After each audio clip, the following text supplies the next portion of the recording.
Thank you for joining us today. I'm very, very excited to welcome my guest, today's guest. She is a phenomenal woman, actually, but she's also someone I'm very proud to call my friend. She's actually a good friend of mine, but she's done amazing things in the fashion industry, and she's worked really, really hard to put Nigeria on the map. I'll let you introduce yourself because I don't think I could do you justice. Well, my name is Omoyemi Akerele. I work with a company called Style House. I'm the founder and executive director at Style House, and we also have a platform called Lagos Fashion Week, and my role also is the executive director and founder at Lagos Fashion Week. I want to take you back a little bit and ask you... All the way back. All the way back. Have you always known that this is what you want to do? You know, you've been in... I know a little bit about your journey, but pre us working together at True Love magazine in 2005, we started working together. We're old. We're not old, we're vintage. Oh my gosh, we're vintage. Better. That was 12 years ago. Yeah. But before that, like when you were young, had you always sort of been in fashion inclined? So I guess I can say the way I look or what I wear has always been important to me. Or I'm not one of those people that would come out and tell you I was reading Vogue at age 5 or age 6. No. I mean, sorry, no. It was just something that came to me. And I think that's how my journey in life has pretty much been. Things just come to me and I just feel... follow, pursue them. You studied law, you did your master's in law, and then you practiced for a year. Then you decided you were going to, this was not for you, and you wanted to go back and study. So what did you go back and study at that point? Image consulting. Okay, yes. Because at the time I couldn't really define what I wanted to do. I just knew that the part I liked about fashion had to do with the finished product, because I knew I didn't want to sit down and design and come up with all of, the creating process wasn't for me, but it was more like the bringing to life process. Right. But I wasn't quite sure what part of bringing to life, and my research led me to image consulting, which was fun. At the time, image consulting was unheard of. Really, you were charting, or you were going into uncharted waters. What gave you the boldness to do that? Where do you think to say, okay, I spent all these years studying law, and now I'm going to go and do this image consulting that nobody has ever heard of? I think for me, I just wanted more. And I say this all the time, and it sounds so cliche, but I realized that my boss really loved what he did. And I just needed to have a bit of that, call it smugness, like, oh, I'm actually doing this till midnight and I'm enjoying it. And I can get away with it because I love it.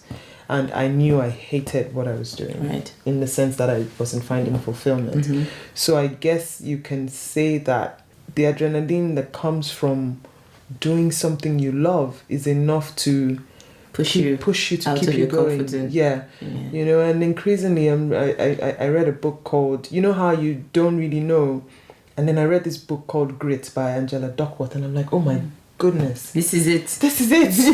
This is that madness, because it's not so much about being the best or the smartest or it's, of course, yes, there's favor.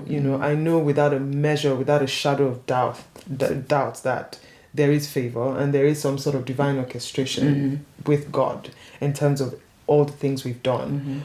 But on top of that is the fact that when you're so passionate about something and you're so convicted inside of yourself that this is what you're supposed to do, there's something more that spurs you on. So no matter, if you hit a wall and you're like, what am I going to do? How am I going to turn this around, move left or right? Something just comes up.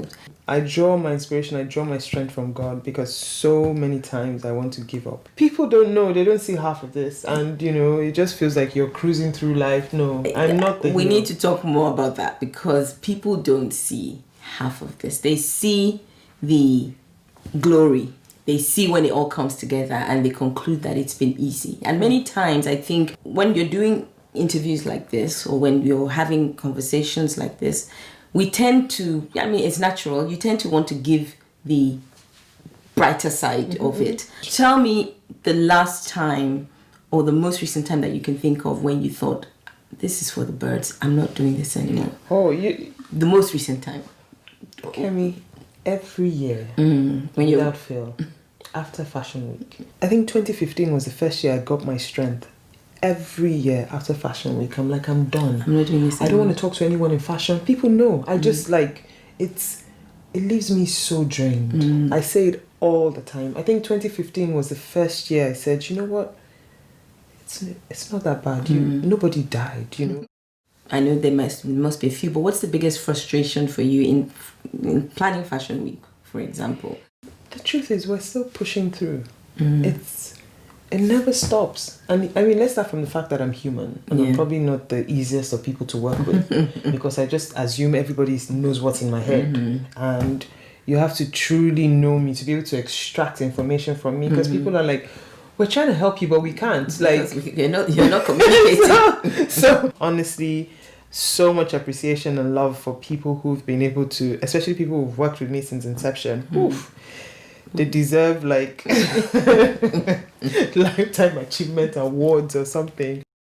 I don't like saying the Nigerian thing, but it's there. The fact that you always have to have like plan A, B, C, logistics issues, like things that shouldn't really be a problem, but at the last minute you find that on the last day there's a blackout. There was a blackout for like 2 hours. Where? In the Marquis. Where? Which year was this? In 2016, we couldn't get the light back on because maybe someone's chair had stepped on some cable. Wow. So the question you're going to ask me, right, is why was the cable on the floor? No, why didn't the light person rig it in such a way? That couldn't happen. I can't answer that question, but it happened. And this happened during the show? It happened during the show. Oh my goodness. So imagine before. blackout. No, during the show. So do you take your lessons from each year and try to apply them to... Hopefully. Well, you're still here 7 years later, and Lagos Fashion Week. So last year, just to put some context around this, how many designers, how many seats, how many bodies in the seats last year? Ooh. Over the period of 4 days in total. Yeah. Do you have a number? I think it was almost 7,000. And when you first started? Oh. No, you didn't tell me. First of all, how many designers showed last year? Last year, probably about 62. What? Which is too much. Yeah, we have to reduce the number, quantity of people, because I'm never about the bigger or the better. I hate those things. Like, who cares about big or size? Impact is what matters. Yeah. Like, you can have 20 designers, and but increasingly we realize that there's this perception out there that you turn people out. In fact, I've heard all sorts of things that all the designers I show are my friends. I'm like, if only I was the most social of people in this world, then we'd even understand that I'm friends with everybody. But no, so it's tough. Like this year, we tried to streamline it, and because it's grown, it's evolved into a Pan-African platform. So that means you have to make room for other African designers. So you have to really look at it, and we're not yet ready to increase the number of days. You said something just now that I want to pick up on. You said it's not for you, it's not necessarily about numbers, it's about impact. What makes you feel like LFDW and Style House Files is having impact? At the beginning of each year, it might not be obvious to people, but in our own small little bubble, we have our goals. So there's some things that's core, fundamental to the work we do at Style House, not even just Fashion Week. So from the beginning, it's always been, we want to teach. So meaning education in whatever way, capacity building, skills development, so that was always there. And then with Lagos Fashion Week itself, Style House thought, you know what, we need to provide an opportunity to show and present designers to the world. The third thing at the beginning was, we can't just show people who are established. We also have to nurture talent. Right. So that for us was in the beginning, how do we discover new people? Not just give them an opportunity, but invest a little bit in them. People always think investment is about giving money. No, the most important thing is to equip them with skills or knowledge that can help them when the money finally comes, So yes, money is great, but are you even prepared for the money? So someone gives you a loan for 20-30 million today. You walk out and, just do crazy things. We measure impact if by the end of the year, we look at the goals we set for ourselves at the beginning of the year. Before it was just about Fashion Week and designers. But if we think about the recent projects that we've been doing under the Human Capacity Development Center and how many people that have been trained in the last 18 months, it's unbelievable. It's life-changing. So the Human Capacity Development Center. That's HCDC. Now you're going to explain that to me because I can't pretend that I fully understand it. But I know that you guys are doing amazing work. Yay. Because what I'm wearing is HCDC Collective, right? So this top, these pants, beautiful to look at, but the fit, which is more important. And then the last thing, this is personal to me, I look at finishing, and finishing is great. So this is a product, what I'm wearing now is a product of the HCDC Collective, that's what you're called. So please explain that to me, because I find this very exciting. I think over the years we realized that a fundamental problem with the work we do is access to production. Right. Or access to, workforce that are well equipped, that can support designers or people who own brands to be able to, produce and for commercial quantities. But the question had always been, how are we going to get involved? It's been something, it's been bubbling, like, are we really now going to go and start producing clothes or helping design? You know how you think, oh, this is what you're called to do. Yeah. And then halfway through, this whole thing keeps coming and you keep pushing it. Right. And I'm like, no, that's not my job. Like, really, in every industry, some people decide to, we are a platform, this is what we do, let someone else open the university, let someone else open the factory. But at some point it became so glaring that you have to just do this. So we became so glaring. Why? Because the passion would not let you leave it alone. I couldn't sleep. Like, really, how can designers, or especially the younger ones? So I approached someone at the time, and someone who had access to a factory, and I said, would you be interested in working with our young designers? And they tossed me about, and I never heard back from them, and I was so pained. And I'm just like, gosh, we have to do something about this, So heard that Nigerian Export Promotion Council had this facility that had been put together either by AGOA and the US Trade. We approached them and said, listen, this is what we're thinking, this is what we can do, this is how we can work with you. And they believed in us. You're wearing two different brands. Okay. So this is Vateswa and this is Zurizola. Right. And so they're like young labels on the scene who we just thought, why don't you come up with a collection? It'll be produced in-house for you.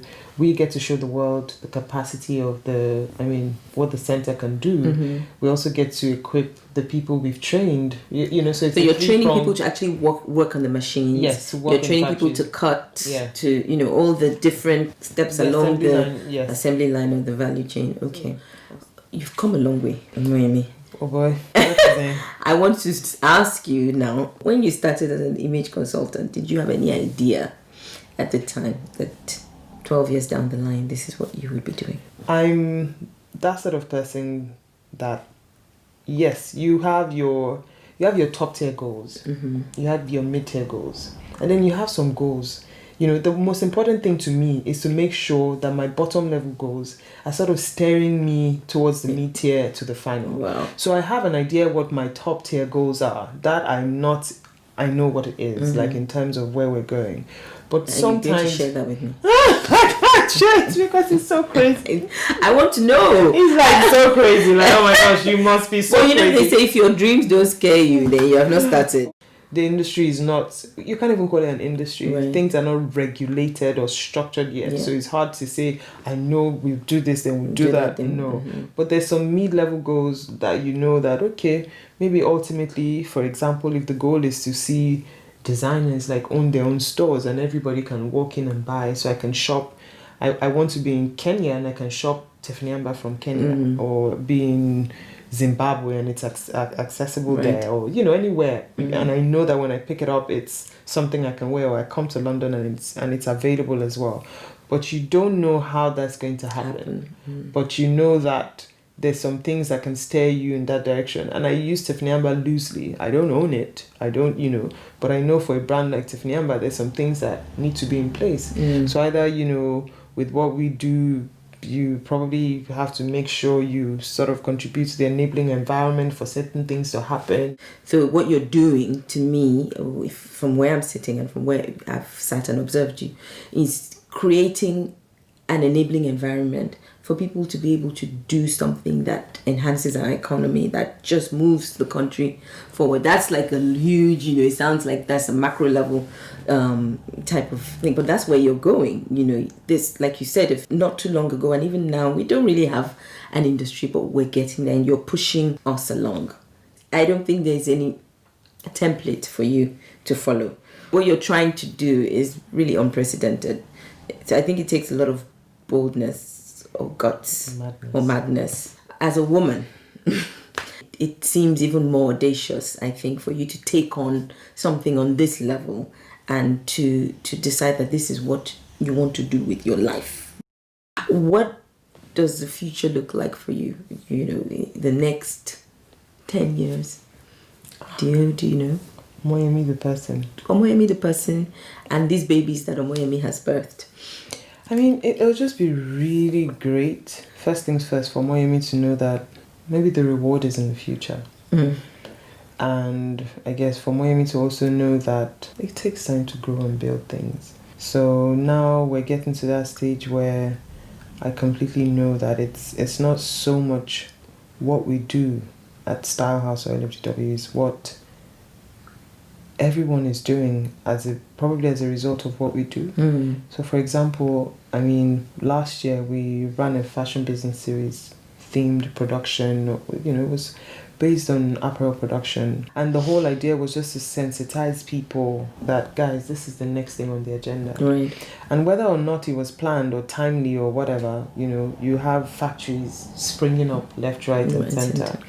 And for us, I guess in the next 10 years, it would be to see some of those things that we hope that we've been able to inspire, or we've been able to help speed along the process, either through spoken word or through just speaking what's on the heart or on the minds of people at the time, or either if we are getting our hands dirty in the process. You know, so... And it's also a lot of jobs. And a lot of, you know, so and when you think about the ripple effect that it would have, not just on jobs, but, you know, on other sectors. Think about tourism, think about agriculture, think about textiles, you know, think about even things like the free movement of goods across Africa. Maybe it will help with our logistics. So if we think about all of that, I think it won't be a bad place to start.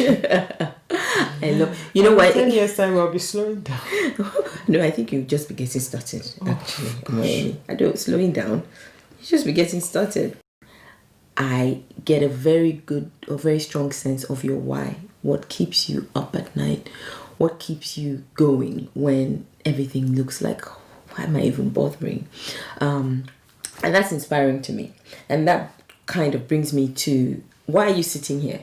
I'm very intentional about who I choose to talk to in this. And it's, at least for this first series, I deliberately chose women who have inspired me personally. And I think I said at the beginning that some of these women do not even know that they've inspired me.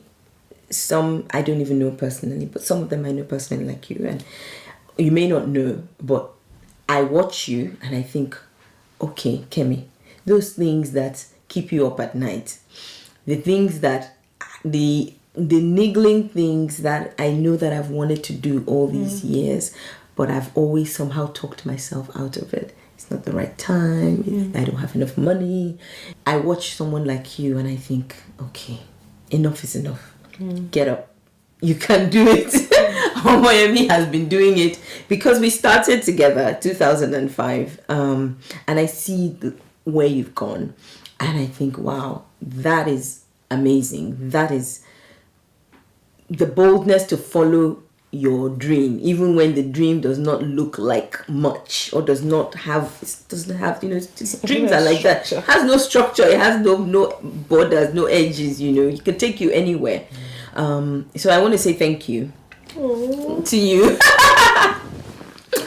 for following your dream with all of that passion and all of that boldness, because when you do that, what it means is you, whether you know it or not, you give other people permission to do the same, other people like me. If you hadn't done it, I probably wouldn't be sitting here today, starting this journey of which I have no idea where it's going. No. So you have to know from the beginning that, you know, you're not doing it for validation. You're not doing it because you expect people to say, oh my goodness, well done, or to applaud you. No, you're doing it because you, like you said, have that thing at the back of your mind, or that thing that keeps you awake. You're doing it because you have goals. You're doing it because, you know, you have expectations of yourself. And you have expectations, you know, from... You have people who are looking, whether consciously or subconsciously, they might not even know that they're looking up to you, you. You just have to do it. But you are the one who is holding the blueprint, basically. So you have to push through when people cannot. And sometimes when you're a visionary, people can't see what you see. So you just have to keep going. People can't see what you see. They can't even understand. And it's not that they're necessarily not nice. It's that they really can't see what you see. Yeah, I didn't even expect I stopped expecting people to be nice a long time ago. So. Even the nicest people if you don't look, you can speak all this English of LFDW, whatever. I don't get it. You're not a designer. Okay, you're not. Do you know many people think I'm a designer? Are you a designer? You're not. Okay, so what are you doing? Send us your designs. I'm like, what part of what I've been saying were you not listening to? So how would you describe yourself? I think we just see ourselves as the people behind the scenes who sort of, find a way to steer things in the right direction. Call it one word. Yeah. Say it in catalyst. Yeah, catalyst. Yeah. You see yourself as a catalyst for the industry. Great. So I have to say this before we conclude. Finally conclude that yesterday was not a good day for me. I realized I'm only just starting, so I can't afford to be, so easily discouraged. But I was discouraged yesterday, and I was tired, and I just thought I'm not doing this anymore. And Omoyemi would not let me say I'm not doing this anymore. We are going to make it happen. What do we need to do? We will make it happen. So thank you for playing that role for me. And I think we all need, and that for me is my why.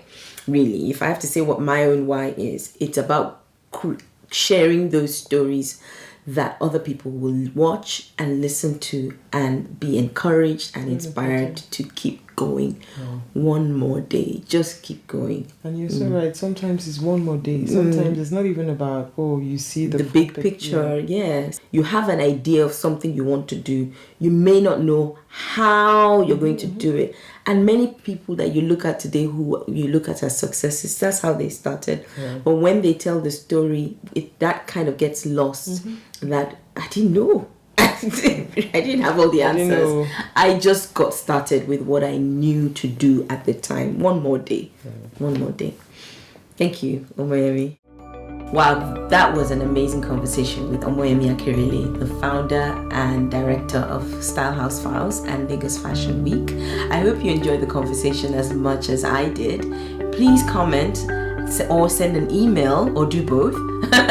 Let me know what you think. I'm looking out for your feedback and just getting your thoughts on what we've talked about today. Keep the conversation going. Share this video, please, and join us in the next episode. Thanks very much.